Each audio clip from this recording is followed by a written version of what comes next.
السلام عليكم ورحمة الله وبركاته ولالي قاعد السلامي مركلي مقال كلا عصب صبحنا ونكسن سودو هذا waxaan filay ana caafimaad qabtaan meel badani daafiyad ka joogtaan caafimaad baan idin rajeynaya farxad bishashi barwaaqo idin rajeynaya hadda saak xilligan qisadii ma wado laakiin biidnillah anaga video kale qisaan ka dhigi doona insha Allah video saaka noo wado labadan qofood aad u jeedaan waa hooyo iyo aabo Soomaaliyeed waana family Soomaaliyeed oo masiibo ay ku dhacday masiibo ayaa ku dhacday familigan labadan qofood aad u jeedaan ma aan maanta laba qofood oo maanta nool ilaah subxaanahu wa ta'ala ha u naxariisto fitanka iyo dhibaatooyinka reeraha Soomaaliyeed haysta mid kamid ayaana ku dhacay labadan qofood waxay ahaayeen laba qof oo qurbaha maaragtay ilmo korsanayay oo dhibaato ku dhacday oo gabar ilmahoodii kamid ay isdishay sida aabuhu uu sheegay uu yiri hooyadeed ba guriga ka ceerisay 7 bilood ay gabadheedu banaanka wareegaysay kadibna depression dib ay qaado weyn isdish subhanallah ilaahay subhanahu wa ta'ala waxaan ka magan galeynaa masiibooyinka kuwa ugu xun ilaahay nagu rido masiibadan aan ka magan galeynaa laakiin kuwaan oo kale waa kuwa ugu xun maadaama dhibaatada ku dhacday aabaha ilmihiisu la soo cararay wadankii uu la imaaday dhibaatada maanta ku dhacday markale waxay tahay hadana isla hooyadii maaragtay in ay aabihii gubto isla dabkii isagoo gubaysa iyadii uu gaaro labadoodii ay wada dhintaan ee maanta qabri loo wada galbiyo ilmahoodii maanta rajo iyo aabalaan labadaba ay yihiin masiibooyinkan shalay ilaa shalay arkayay shalay aad loo baafinayay aad ayaa looga falcelinayay walaalayagii horta masiibo markay dhacdo waxaa la rabaa si khushuuc leh oo aad uga naxsan tahay inaad uga hadasho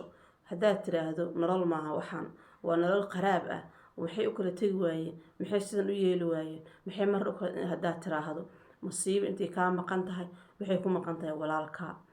intay kaa maqan walaalka ku maqan tahay ha u moodin in masiibada ayaga kaliya lagu la ballamay inta adigu ugu dhaceyn ha u maleynin Allah ha u naxariistaan leeyahay familigaas labadaas qof oo isqabtay oo wada geeriyoodeen sababna Allah iyaga iskaga dhigay sida la sheegay gacanta gabadha Ilaahay sababta ka dhigay maxaa la dhigay ilmahaasna Ilaahay subxaanahu wa ta'ala samir jamiil ha siiyo waalid gacanta ku qabto Allah u fududay oo wanaagsan qisadan oo kale exactly qisadan oo kale hadda kor wadankeena ay ka dhacday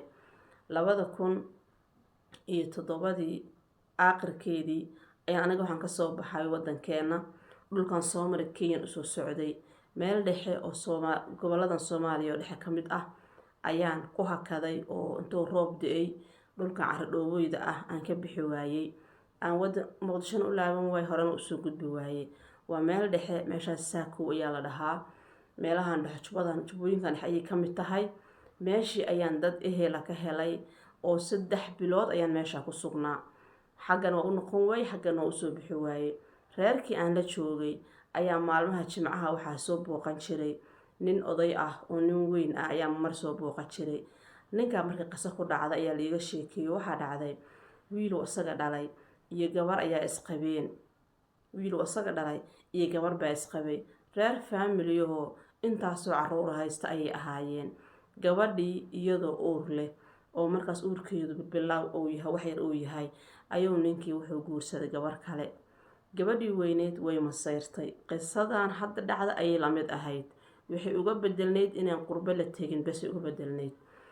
gabadhii way masayrtay uurna way lahayd markay masayrtay xun ay u masayrtay ninkii naagtii uu guursaday markuu gabadhii inay masayrtay markuu arkay gabadhii uu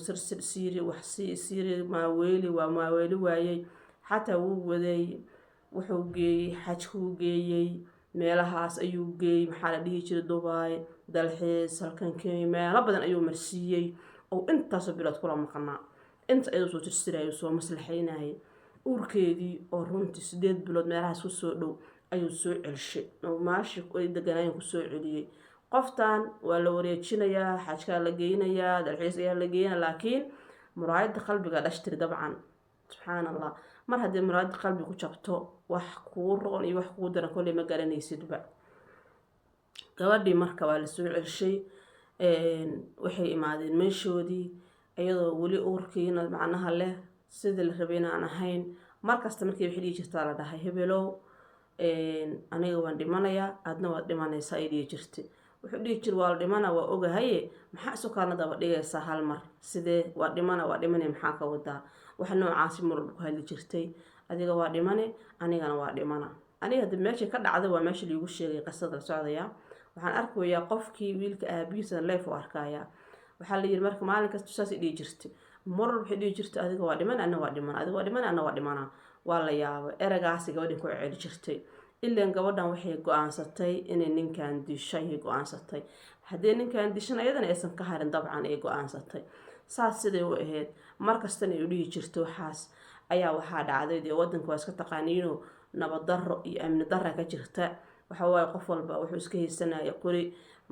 maaragtay qofkii shaqaysanaya qofkii naftiisa maaragtay dad inuu uga baqayo arko intaba qori uu iska haysan jiray xilligaas aniga meesha aan arkaayo meesha amni bay ahayd oo markaas amniga ka jiray oo waxay ahayd markaas yaryarkiya markaas meeshaas maamulkeeda haystayo meeshu markaas amni aad u sareeya ka jirayo runta markaan idin sheego tuulo yar ama magaalo yar bay ahayd oo suuq yar leh oo xaafad yar leh oo dukaamo leh oo lagu ganacsado salaada marka la gaaro dadka jaadka gadaya iyo dadka dukaamada gadaya ayagoo wada balaqan masaajid ku aroori jireen tuug socda xataa lagama aqaanin markaas meeshaas bas waxaa dhacday marka xilligaas markaas anigu aan tegay 2 sano ka hor ay sheekadaas dhacdaba markaas 2 sano ay sheeko sii mootan tahaban oo aan imaanayo maalinkii dambe ayaa nin ganacsadaan uu iska ahaaye qori uu lahaa oo nin ka qaatay ayaa asoo gurigiisii jooga loo keenay xaaskiisii ayuu markii qoriga loo keenay wuxuu yidhi hiblay qorigan bilgudaha igu soo tiiri naagtani kolley jaanis ninkan sidii ku dishay rabtay qorigii bay qaaday waa jaaniska u dambeeyay labada ku wada bixi lahaayeen gudaha ayay geysatay meel ayay dhigtay ilaa imaankan naga qaadin haddii muraayada qalbiga qofka jabto qofku wax kasta ku fikir inuu sameeyo waxba lama aha waayo iimaanka hadduu marka iimaanka aad weyso waa qalaas oo ku dhamaatay qorigii waxaa la gudaha dhigatay habeenkii iyadoo markaas xaamilo waa markaas 9 bilood ayay dhishbisa u dhiman xoogaa kulayla waxaa la yiri jiray habeenkii waa la iska casheeyay markii la iska casheeyay banaanka ayaa la seexseexday asaga halkaas joodar loo dhigay iyada halkaas joodar iska dhigatay ilmihii meelaha seexseexdeen gabar kale oo ehelaa waxaa la joogtay ilmaha geeskooda iska seexatay 10 saac oo habeenimo markay tahay ama 9 saac iyo bar waxaa soo dhacay qabow ayaa soo dhacay gabadhii marka oo abtiga uu ahaa gabar abtiga joogtay ayuu ka casho leeyahay hiblay abti ilmaha qabow ka xareey gabadhii ilmihii bay xareysay markii ilmihii xarooden asaguna gurigiisa iska sii seexday ayna halkaas jiiftay mar alla gabadhii ilmihii xareysay ayay inta soo kacday maamadii oo qolka gashay oo maaragta sariirta joodaray ka tuurto salli kor saar sariiraha waqtigiina Soomaaliya sariiraha isku dhagan ma aha inta badan sariiro 2 xabaaho isku dhaganayno inta la is ag dhigo wax wareegsan oo sida sariir isku dhagayin amal u wareegsan ayaa la dhex dhigaaho joodaridoon isku dhagano hal kala fuqsiinta joodariga ka qaaday dhinacaas ka qaaday joodariga kala asaabanaan ku jiifay ay meesha waxay saartay lil salli ama si jaayada saa u saaratay qurigii bay soo qaadatay ninkii oo banaanka jiifa oo madax iyo majaha go ugu jiro bay bartaas nush oo siiday sidoo u jiifay ma uusan nuuxsan la dhahay ma uusan nuuxsan gudahay ku noqotay ayadan meelahan iskaga dhufatay qurigii xaq ku tiiri sariirta ay fuushay sariirtii salli u saaran yahay ayay fuushay 10 saac marka salaadaha dadka masaajidada u socda iyo soo baxaan xabad yaa la maqlay inay gurigan xabad ka dhacday ayaa la maqlay ayada markii xabad isku dhufatay qoriga iska tiirsay ee meesha seexatay la ilaaha illa allah xeebo noocaas ay leedahay dadkii marka meelaha socday ayaa gurigan soo galay oo gurigan waxa ka dhacay waa la soo orday ninka banaanka jiifa la arkay lama kicin dhig kama muuqdo go'i sidii u saarnay u jiifa laakiin xabad markii ku dhacday ninka meesha ku rawaxayba waa la soo afasakay la soo dhaafay iyadoo dhig baxayadu waana xaamilo oo meeshan maxaa idin ku dhacaya idin dilaa la yiri kasoo wixiina dil meelahan ku jiraan iyo idin dilina carara ay tiri qof qori ku jira ma qora wata ku jiro wala xasuube dadkii way kala carareen jaashka yaa la aaday qayl dhaamtaasina qaylgeeda ciidan dadaalay waa la soo kala cararay magaaladan waa tan ku sheegay amniyay bay ahayd qof iska leeynayso ma jirtaba yaalka meelaha joogeen oo maamulka magaalada haysteen waxaan ku dhahay tuu koob meel ka qaata xataa ma uusan jirin waagaas meeshaas bal iska dhaaf inay wax kale la sameeyeen waa la soo laabto waa la yaaba waxay tiri ninka meesha jiif hala fiirsho ninkaasna ninka hala fiirsho hebel hala fiirsho haddii hebel loo tegay hebel sida u jiifo u hurdaaba waaba dhintaba halkaasi xabad wadnaha uga taalla wuu dhintay ayadaa loo imaad bartaas iyadana uga taalla waa la yaa meelaha kala carar gab aa la yiri qof meelaha soo gashay iyo wax shaki ayaa la waayay qorigii meesha ku jira ayaa la soo qaaday xabadii ku jirtay ayaa la baxshay xabadda dadkan ku taalla asagoo kale intuu ku dhufato ka gudubto waa la arkay xabadda ku taal asaga iyo xabadda iyada ku taal iyo xabadda isaga qoriga ku jirto waa isku mid asaga waa dhintay iyadii saacado kadib iyada dishay wadna isaga dhufatee dhiigbaxa iyadana way dhimatay meeshii baa waalidkii ku wada dhinteen ilmihii hooyo iyo aabbo male way wada dhinteen odaygii wiilka dhalay waa joogaa waxaa jira gabar kaloo gabadhan la dhalatay oo wiilkan la dhasho oo qabo markuu odaygii sheekadii la yaabay isla subaxii wax kaloo wax dilo la waayey erayada gabadhan awil laga hayn jiray waad dhimaan waan dhimaadna waad dhimee odagu wuxuu ogaaday inay gabadhan ninka dishay iyaduna isdishay wiilkii u yiri wuxuu fur naagtay adna ku dilina fur meeshii reerkii isqaban waa lagu kala furay labadii qof halkaan waa isla dhinteen baabuur ayaa meedkoodii la isku la galbiyey oo saas inta la isu ag dhigay labadoodii gaari la isku la galbiyey baa qabriga loo qaaday ilmihii hooyo la-aan iyo aabbo la-aan ayaa soo fuud saartay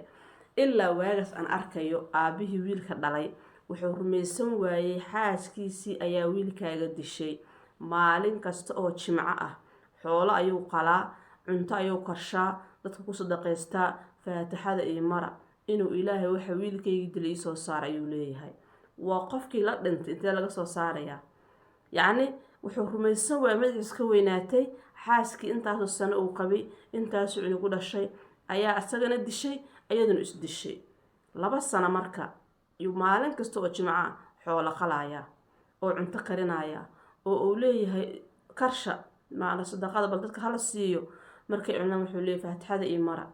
inuu ilaahay wax wiilkayga dil ii soo ifiyo ayuu leeyahay marka family problemka ku dhaca familada masiibadan iyo masiibo kala mid ayaa laga dhaxlaa maaragtay ayaa laga dhaxlaa wiilkan hadda dhintay intuu dadaali karo runtii waa uu ilmihiisa u dadaal wuu u dadaalay gabadhiisii